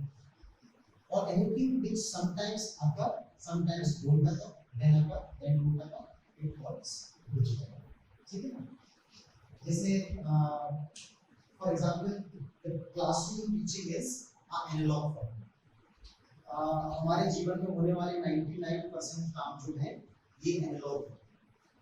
हम class में पढ़ा रहे हैं, घर जा रहे हैं, बैठे हैं, खाना खा रहे हैं, everything is analog in nature. Clock is going on, my work is going on parallel. लेकिन जब अमेरिका के अंदर एक लॉन टेनिस का मैच चल रहा है, I have recorded that analogue match, I cannot send it that analog signal to India. What I will do, I will record that analog match, I will convert it into digital, I will send the digital signal to India across the 7 seas, then we will receive the digital signal here, we will convert it into analog, and then we will broadcast in our country. So this is the format of signal transmissions, how we are dealing with the signals. तो analogue instruments हैं और digital instruments हैं। अब जैसे आपके पास instruments, पहले तराजू आता था, मिठाई की दुकान पे आते थे वो तराजू में मिठाई तौल के देता था। अब क्या आता है, इलेक्ट्रॉनिक वेइंग स्केल्स आते हैं। अब जरा सा भी ज्यादा मिलने की संभावना नहीं होती, जहां आपका वजन ज्यादा उससे बड़ा तुरंत बर्फी आधी तोड़ के वापस आ गई। आपने 250 ग्राम मांगी थी, आपने 250 ग्राम दी, ठीक है। तो क्या हुआ, डिजिटल इंस्ट्रूमेंट्स आए। डिजिटल इंस्ट्रूमेंट से सबसे पहली चीज क्या बढ़ी, एक्यूरेसी। पहली चीज जो बढ़ी वो डिजिटल इंस्ट्रूमेंट्स ने बढ़ा के दी हमको एक्यूरेसी। एक्यूरेसी पहला शब्द जो हमें सीखनी पड़ेगी कि जो इंस्ट्रूमेंट आप यूज कर रहे हो, जिस इंस्ट्रूमेंट के आउटपुट को आप अपने थीसिस में लिखने जा रहे हो, वो इंस्ट्रूमेंट कितना एक्यूरेट है, कैसे पता है? क्योंकि हमारा इनपुट तो ऑलरेडी अननोन है, हमें क्या पता, अपने इनपुट देंगे, वो जो आउटपुट देगा वो नोट कर लेंगे। तो how I can find out how accurate this instrument is? Standard. हम अपने उसके इलेक्ट्रॉनिक वेइंग स्केल पे कहेंगे जरा इसके 1 किलो का भार रखो, और अगर वो 1 किलो का भार रखता है और उसकी रीडिंग 1 kg आ रही है, it means that instrument is accurate. Now whatever weight I am putting on it will work very fine. ठीक है। तो सबसे पहली चीज हमें इंश्योर करनी है कि जो इंस्ट्रूमेंट हम यूज कर रहे हैं उसकी एक्यूरेसी क्या है। एक्यूरेसी को डिफाइन किया जाता है the closeness to the true value. Any instrument जिसकी आउटपुट ट्रू वैल्यू के क्लोजेस्ट होगा वो मोस्ट एक्यूरेट है, ठीक है। तो पहली चीज जो हम जो भी इंस्ट्रूमेंट प्रयोग करेंगे, हम लोग ऐसे नहीं कि जल्दबाजी में गए और जो इंस्ट्रूमेंट मिला उस पर हमने चेक कर लिया, ठीक है। Second is precision. What is precision? Accuracy is good thing. What is precision? अच्छा, क्या accuracy एप्लीकेशन पे डिपेंड करती है कि नहीं करती? जिस इंस्ट्रूमेंट को हम यूज कर रहे हैं वो कितना एक्यूरेट होगा या नहीं होगा, उसको हम उसमें क्या मेजर कर रहे हैं इस पे डिपेंड करता है कि नहीं?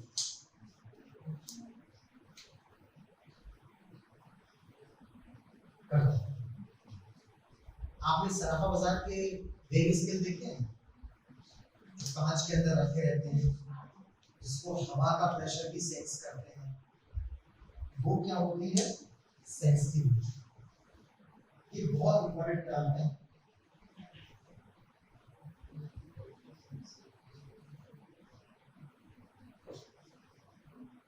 सेंसिटिविटी, कोई इंस्ट्रूमेंट कितना सेंसिटिव है, इसको डिफाइन करो, इसकी फ्रेम करो, परिभाषा बनाओ इसकी। जनरल कैसे पता लगाओगे कौन सा इंस्ट्रूमेंट कितना सेंसिटिव है?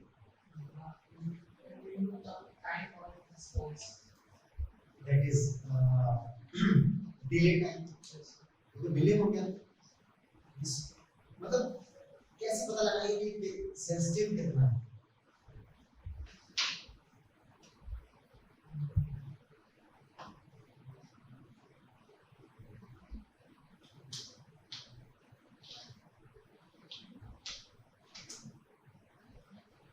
The minimum change in the input, minimum change which reflects in the output is called the sensitivity of the instrument.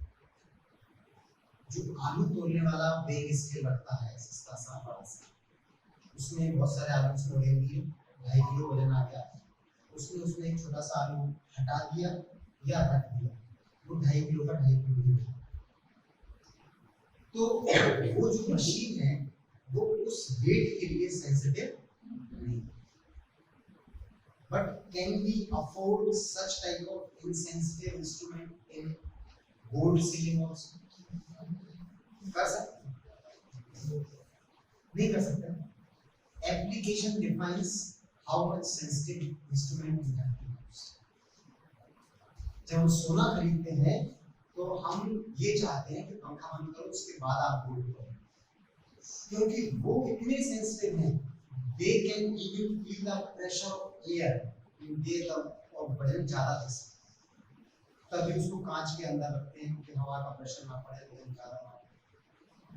तो इंस्ट्रूमेंट्स की सेंसिटिविटी अलग अलग होती है और उनकी कॉस्ट पे सीधा सीधा अंतर आता है, समझ रहे? सुपर कंप्यूटर के तार जब अंदर के सोने के बनाए जाएंगे तो ऑब्वियसली बात सुपर कंप्यूटर महंगा होगा लेकिन फास्टर होगा। जब स्पीड से कॉम्प्रोमाइज करते हैं तो हमारे बजट का कंप्यूटर बनता है लेकिन वो उतना फास्ट नहीं है। तो sensitivity is the minimum change in the input which reflects in the output is called the sensitivity. आपने लड्डू लिए, आपका एक वजन आएगा 250 ग्राम, उसने उस मोटी लड्डू में से थोड़ी सी ऐसे बूंदी निकाली, आउटपुट में कोई चेंज नहीं आया, थोड़ी सी और निकाली, आउटपुट में कोई चेंज नहीं आया।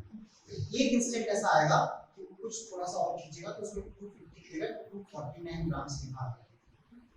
तो वो जो वेट होगा जो उसने हटाया है वो वेट उसका सेंसिटिविटी वेट है जो आउटपुट में रिफ्लेक्ट होगा।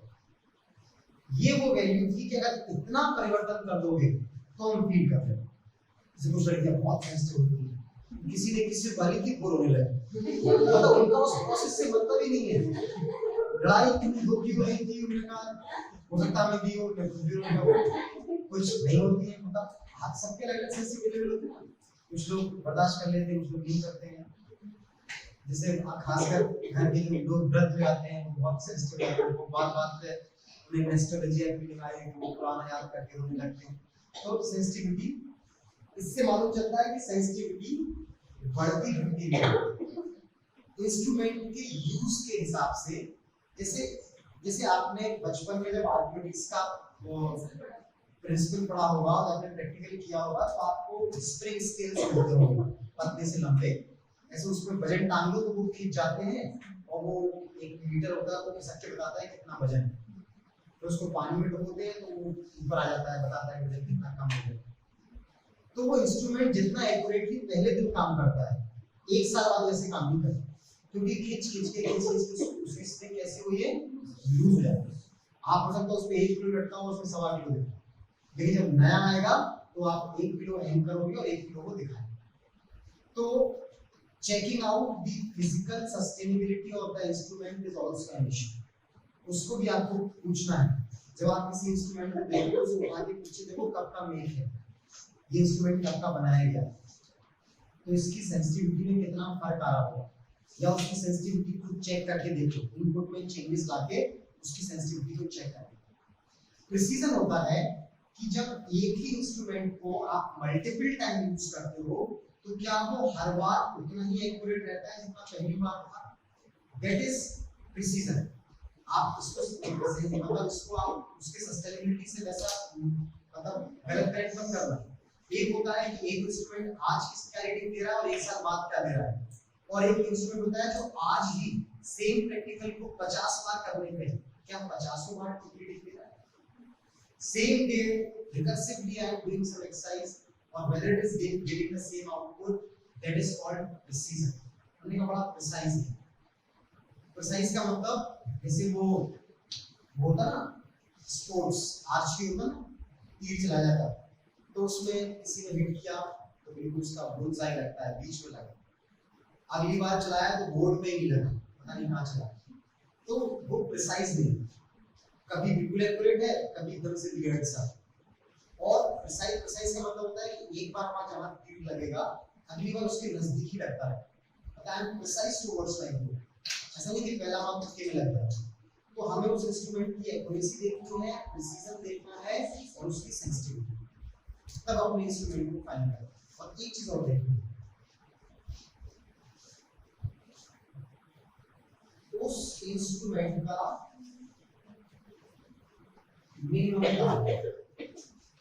मिनिमम काउंट समझते हैं, लीस्ट का अल्पतमांक पढ़ा है हिंदी मीडियम से कोई यहाँ पर, अल्पतमांक होता था ना, वो अल्पतम वैल्यू जो मेजर की जा सके। हाँ, वर्नियर कैलिपर्स, पेंच मापी हम सभी लोगों ने पढ़े हैं, है ना, वो पेंच मापी, स्क्रू गेज, वर्नियर कैलिपर्स सब पढ़े हैं। तो हमको उसमें बताया जाता था कि इसकी मिनिमम काउंट 1 mm है। If you have a nut or bolt which is having its width or length less than 1 mm, you cannot measure. उसकी रेंज के बाहर है, हम इस वैल्यू को काउंट कर ही नहीं पाएंगे। तो हमें इन चार चीजों का ध्यान रखना। फॉर एग्जाम्पल, आप डेसिमल के कितने पॉइंट्स तक सेंसिटिव हो?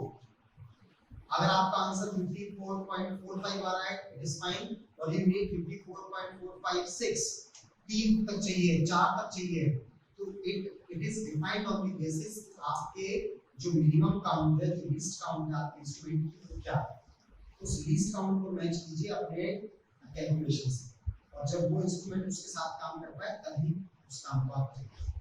ठीक है, ये चार चीजें आपको डिफाइन करेगी कि कैसे आपको करना है। कल हम लोगों ने एक चीज पे बात की थी, वो थी एरर्स। एरर्स को हम उतना डिटेल में बात नहीं करेंगे, टाइम भी हो रहा है। एरर मतलब वही गलतियां, गलती कई प्रकार की होती है, mechanical errors, electronics error, human error, एक होता है ब्लंडर। ब्लंडर क्या होता है कि आपने कुछ मेजर किया और आपने उसमें लिखा कि 74.2 mm, ये कोई मेजरमेंट है, आपने पता नहीं आप किस माइंड सेट में थे, आपने लिख दिया 74.2 c, when you change the unit it becomes blunt। आप ये चीज समझेंगे नहीं, ये तो आपको बर्बाद कर देगी चीज, मतलब इतनी बड़ी आप गलती कर दोगे तो आप परेशान हो। तो ब्लेंडर्स से बचना, कुछ बुक्स ब्लेंडर्स को एरर की कैटेगरी में रखते हैं, कुछ लोग नहीं रखते हैं, वो लापरवाही की कैटेगरी में रखते हैं। तो आपको एटलीस्ट यूनिट लिखते समय बहुत प्रिसाइज होना पड़ेगा कि आप क्या करें। ठीक, चलिए अगली चीज जो हम आपको बताना चाहते हैं वो है डिजिटल डिस्प्ले डिवाइसेस। आपको इनको प्रेफरेंस देनी है।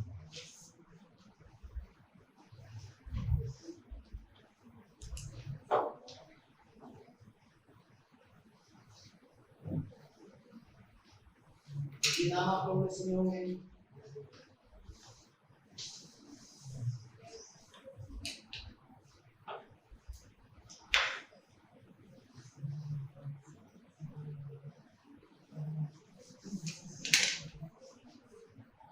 एलईडी का फुल फॉर्म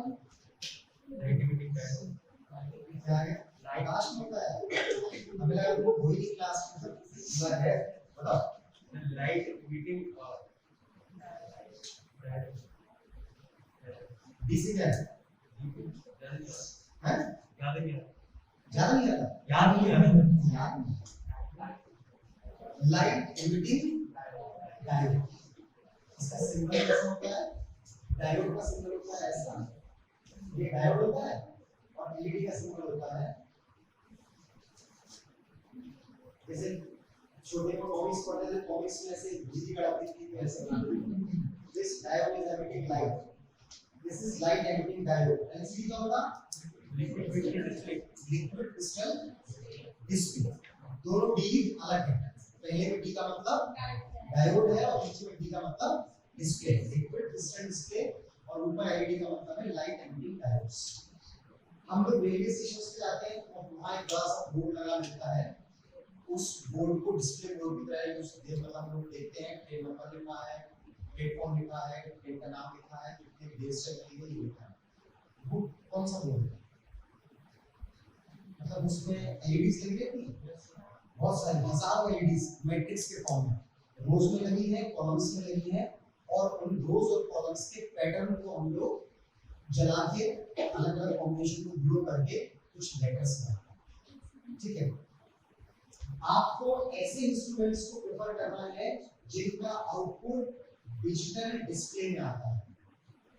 मोटर बाइक्स में देखिए, आप पहले एनालॉग मीटर आता था, आपने गाड़ी तेज करी, सुई 40 से 60 हुई, 60 से 70 हुई, ऐसा होता ना। भाई बुलेट में भी वैसे ही, हालांकि गाड़ी नहीं थी, लेकिन इसे कुछ अपना आजकल का ड्रामा है कि हम अपनी पुराना बोली जो हमारा है वैसे रखेंगे। अब हमने 40 से 60 कर दी गाड़ी 40 से 60 हो गई, लेकिन मीटर 3-4 सेकंड बाद 60 पे पहुंचता है। This is called delay which is not at all required, it should not be there. आप कहीं जो आजकल की नई बाइक्स आती है, हेलो नहीं बस फोन था सर, सॉल्व के बाद पूरी बात करें।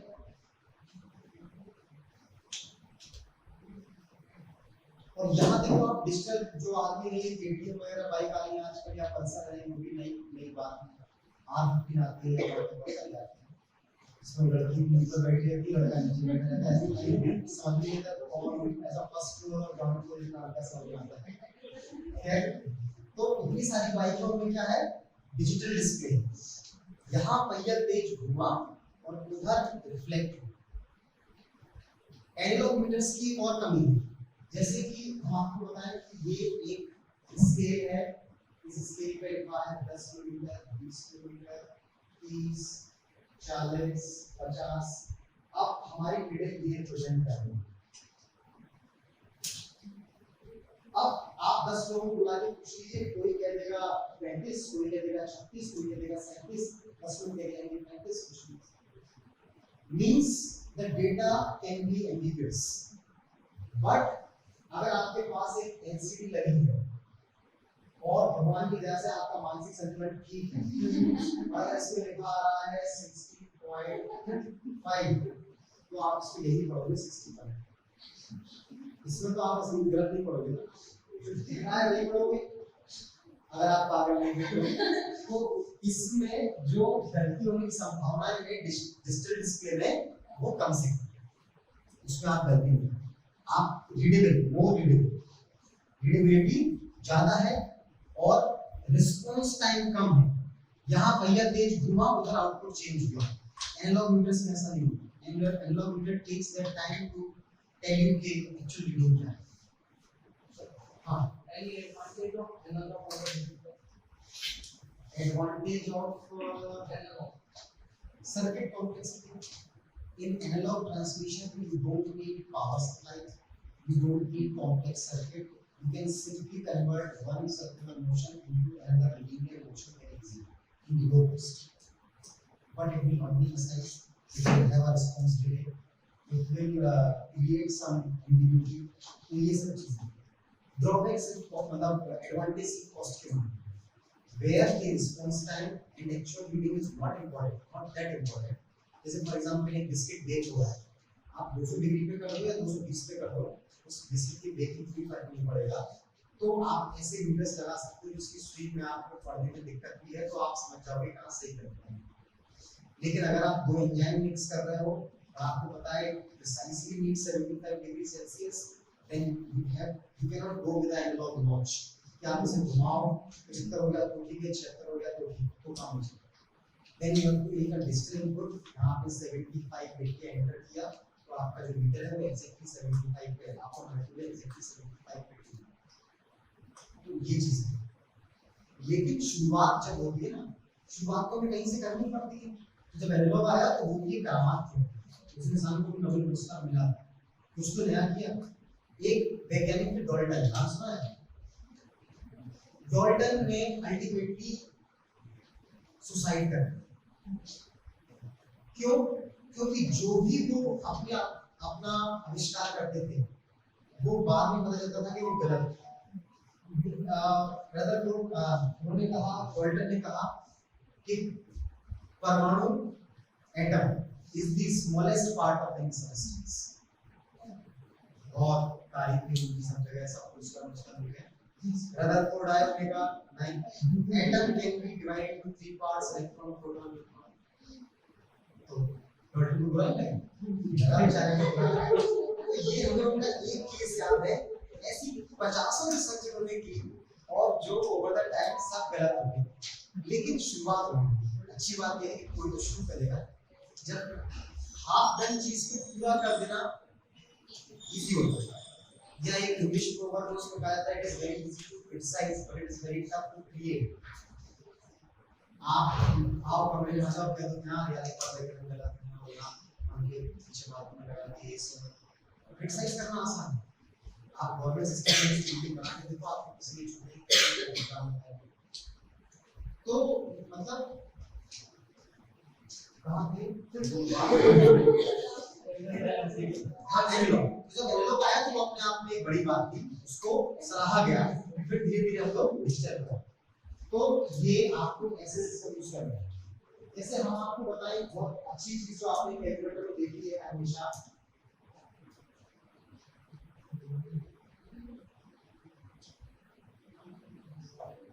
ये क्या लिखा हुआ है? 8। ये आपको 8 लग रहा है, लेकिन इलेक्ट्रॉनिक्स इंजीनियर्स को कहते हैं 7 सेगमेंट डिस्प्ले। ये 7 सेगमेंट से बना हुआ एक डिस्प्ले है जिससे 0 से लेकर 9 तक का कोई भी अंक बना है। अभी आप कभी कैलकुलेटर में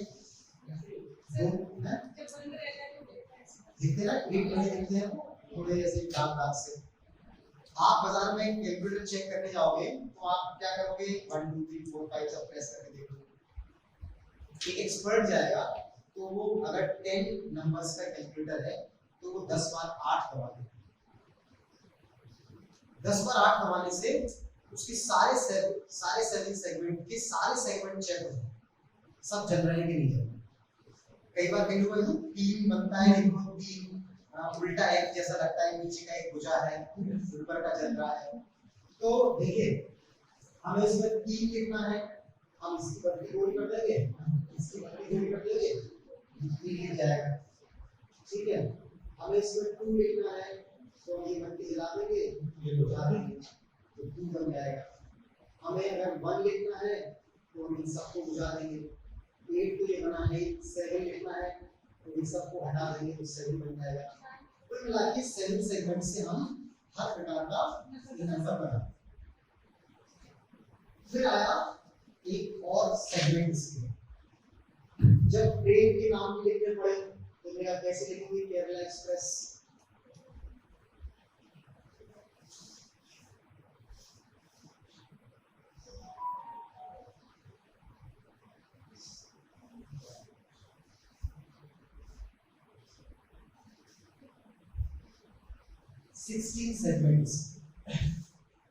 इस 16 सेगमेंट डिस्प्ले ने आपको फ्रीडम दी कि आप 0 से 9 तक का अंक तो लिख ही लो, साथ में ए से लेके जेड तक का कोई अक्षर भी हो, आपको जो बनाना है बनाओ।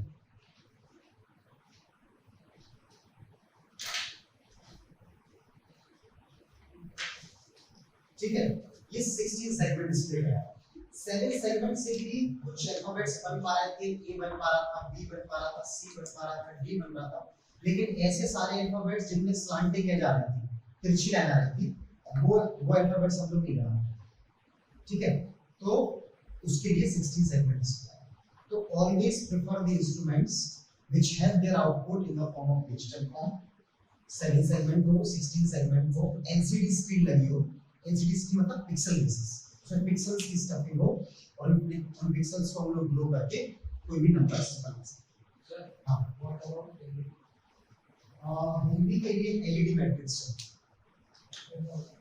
एलईडी मैट्रिक्स क्या होती है, जैसे हजारों छोटी छोटी एलईडी ऐसे अगल बगल लगा दी जाती है मैट्रिक्स के फॉर्म में।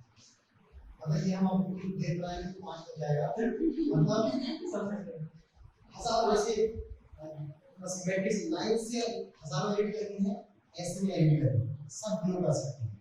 अब इनमें जितनी पास एलईडीज होंगी, इसी को बोलते हैं मेगापिक्सल। जो आप कैमरा कहते हो ना कि वो 5 मेगापिक्सल है, 10 मेगापिक्सल, कितनी क्लोज है दो चीजें। जैसे अगर आपसे कहें कि एक rough line sketch, rough line draw करते हुए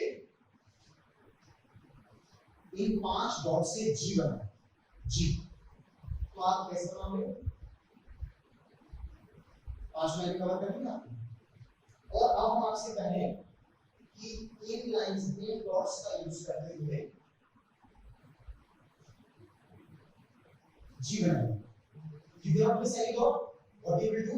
You will come precisely over all the dots and you will make a G. इसकी शार्पनेस, जो एजेस की शार्पनेस आती है, वो आती है कि कितने हाई डेंसिटी से आपने एलिमेंट्स को नजदीक से लगाया। जितने पास आप लगाएंगे कर्व्स को आप उतना फाइन कवर करेंगे, अदरवाइज वो जो एजेस हैं वो ब्लंट दिखाई देगा, क्योंकि वो उसकी रेंज के बाहर होंगे। दूर लगे हैं तो दूर लगे हैं तो मिनिमम वो डिस्टेंस छोड़ेगा। इसीलिए जितनी पास एलईडी, जितनी डेंस एलईडी मैट्रिक्स होगी, उतना फाइन आपका स्ट्रक्चर होगा। तो ऐसी रेडी मैट्रिक्स होती है और उसमें हम लोग जो डिजाइनर बनाता है हार्डवेयर वो पहले से उसकी कोडिंग में डिफाइन कर देता है कि कौन सी एलईडीज को जलाना है। हर एलईडी का एक नाम होता है, नंबर होता है, जैसे R1 और C25 रो 1 की 25वीं कॉलम की है। हर का एक जैसे वो ना कोऑर्डिनेट सिस्टम है, ऐसी हर एलईडी की कोऑर्डिनेट वैल्यू होती है, वो कोऑर्डिनेट वैल्यू डिफाइन करते हैं और उन पर्टिकुलर कॉम्बिनेशंस को जब पावर सप्लाई मिलती है वो जलते हैं तो वो रिएक्टर को दिखा देते हैं। एलईडीज हमेशा अपनी जगह होती है लेकिन जलती है वो दिखती है, ऊंची होती है वो पीछे डल डल जाती है। तो हम लोग हमेशा ऐसे नंबर सिस्टम यूज करेंगे जहां पर आउटपुट आपका डिजिटल फॉर्मेट। और डिजिटल फॉर्मेट का एक और लाभ क्या है कि digital outputs are compatible with nowadays devices. आप सीधा प्रिंट मार सकते हो, आप सीधा आउटपुट पेन ड्राइव में भेज सकते हो, फर्दर आप डेटा को रिकॉर्ड कर सकते हो। हम लोग के समय में जब इंजीनियरिंग करते थे और सीआर हमारे समय में सीआर आता था ना, कैथोड रे ऑसिलोस्कोप, उस पे कोई वेवफॉर्म लगाते थे तो वेवफॉर्म डिस्प्ले पे बन के आती थी। फिर उस स्क्रीन पे हम लोग बटर पेपर चिपकाते थे। बटर पेपर के पीछे से वो क्योंकि वेवफॉर्म चमकती थी तो पेंसिल से उसको ड्रॉ करते थे और उसको खींचने पैन लगाते थे कि ये आउटपुट आया। अब डीएसओ आ गए, डिजिटल ऑसिलोस्कोप आ गए, आपने इनपुट लगाया, आउटपुट वेवफॉर्म आई, आपने काम किया, आपने पेन ड्राइव में प्रिंट आउट निकाल के, वो ज्यादा एक्यूरेट भी है, प्रिसाइज भी है, इजी भी है। तो ये सब चीजें तो हमको ऐसे इंस्ट्रूमेंट्स का प्रयोग करना है कि कुछ ऐसे काम हो। आप लोग के कुछ और सवाल जवाब जो आप लोग पूछना चाहो?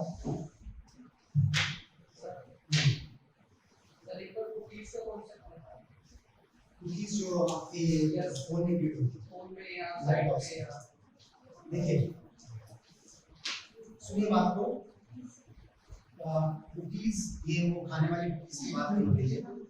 कुकीज हालांकि ये शब्द वहीं से लिया गया है, something which makes some process easy. Suppose you want to sip tea, आप चाय आपको पसंद है, आप चाय पी रहे हो, and if you have 2 wafers of cookies with it, it will be easier or more means enjoyable drinking tea. Cookies क्या होती हैं? Cookies जैसे मेटाडेटा होता है ना, मेटाडेटा की तरह ही लैपटॉप जब आप लैपटॉप यूज करते हो तो वो 50 प्रकार के डेटा तैयार करता है इंटरनल पर्पस। उनका आपसे मतलब नहीं होता है लेकिन वो कुछ लॉग्स क्रिएट करता है, डायरीज क्रिएट करता है, स्टेट्स बनाता है, बहुत सारे काम पीडीएफ करता है। सेम होता है कि जब आप अपने नेट पे सर्फिंग करते हैं, सर्फिंग का मतलब ब्राउजिंग करते हैं, जब आप ब्राउजिंग करते हैं तो ब्राउजिंग करते समय बहुत सारी इंटरनेट वेबसाइट्स आप खोलते हैं। कई इंटरनेट वेबसाइट्स आज की बनी होती है, कई बहुत सारी पुरानी बनी होती है। जो पुरानी बनी वेबसाइट्स हैं वो हो सकता है आपके क्रोम के कंपैटिबल हो लेकिन मोज़िला फायरफॉक्स के कंपैटिबल ना हो।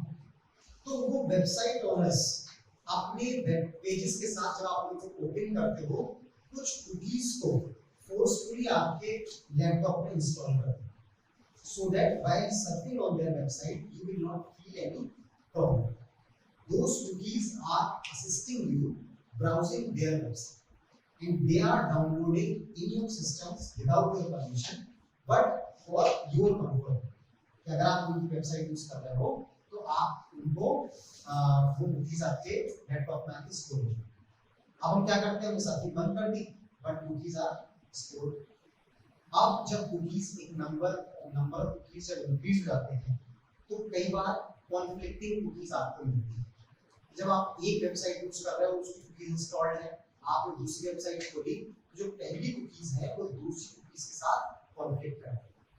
तब हम पूछते हैं क्या करें, यूट्यूब पर पता चलता है एक काम करो अपनी प्रीवियस कुकीज डिलीट कर दो, तो ये वेबसाइट ये कौन सी हार्मफुल until unless कोई इसी इंटेंशन से बना नहीं।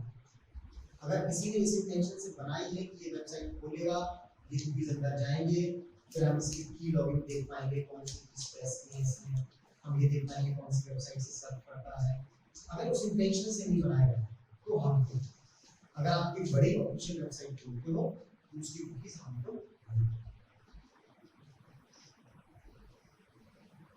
रजनीकांत के बारे में सुना आपको? तो रजनीकांत के काम के हिसाब से उनकी वेबसाइट भी है। उनकी वेबसाइट जब आप खोलेंगे तो खुल जाएगी, होम पेज खुल जाएगा, लेकिन वो आगे तब चलेगी जब आप इंटरनेट का तार निकाल देंगे या मोबाइल डेटा ऑफ कर देंगे या वाईफाई कर देंगे, वेबसाइट आगे तब चलेगी, अदरवाइज नहीं। बताइए कैसी हुआ भाई? बाकी वेबसाइट तब चलती है जब नेट कनेक्टेड हो। रजनीकांत की वेबसाइट तब चलती है जब नेट कनेक्ट नहीं हो। ऐसा कैसे हुआ और क्या सोचा होगा उन्होंने ये वेबसाइट बन गई?